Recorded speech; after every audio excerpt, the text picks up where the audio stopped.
দুই দফার ভোটের পালা শেষ, এবার হার জিতের লড়াই। নবান্নর মসনদে ফের হাওয়াই চটি পড়ে দিদি, নাকি প্রথমবারের মতো গেরুয়া শিবিরের বাংলা জয়। ৪ তারিখের আনুষ্ঠানিক ফল ঘোষণার আগে অনেক যদি কিন্তুর সমীকরণে পশ্চিমবঙ্গের সাধারণ মানুষ। তবে আনুষ্ঠানিক ফল ঘোষণার আগেই বিজয় উৎসবের প্রস্তুতি নিচ্ছে রাজনৈতিক দলগুলো। রঙের দোকানগুলোতে তাই বাড়তি ভিড়।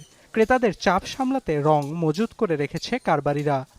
আছে, দুটোই আছে আমার কাছে, সবুজও আছে, অরেঞ্জও আছে, সব 100 বস্তার উপরে আছে।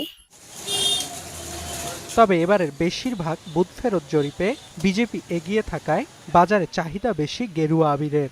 এখনো অবধি মোটামুটি 300 বস্তা গেরুয়া বিক্রি হয়েছে আর 100 বস্তার মতো সবুজ বিক্রি হয়েছে। যদিও বুথ ফেরত সমীক্ষাকে গুরুত্ব দিতে নারাজ তৃণমূল কংগ্রেস। দলের প্রধান মমতা বন্দ্যোপাধ্যায়ের দাবি, 226-এর বেশি আসন নিয়ে তারাই ফের বাংলায় ক্ষমতায় আসছে। অন্যদিকে কংগ্রেস, সিপিআইএম, সিপিআই, আমজনতা উন্নয়ন পার্টি, ইন্ডিয়ান সেকুলার ফ্রন্টের মতো রাজনৈতিক দলগুলোর সরকারে আসার স্বপ্ন না দেখলেও তাদের বেশ কয়েকজন প্রার্থী এবারে বাজিমাত করতে পারে বলে দাবি করছে। তাই উৎসবের প্রস্তুতি নিচ্ছে ডান বাম প্রত্যেকটি রাজনৈতিক দলই।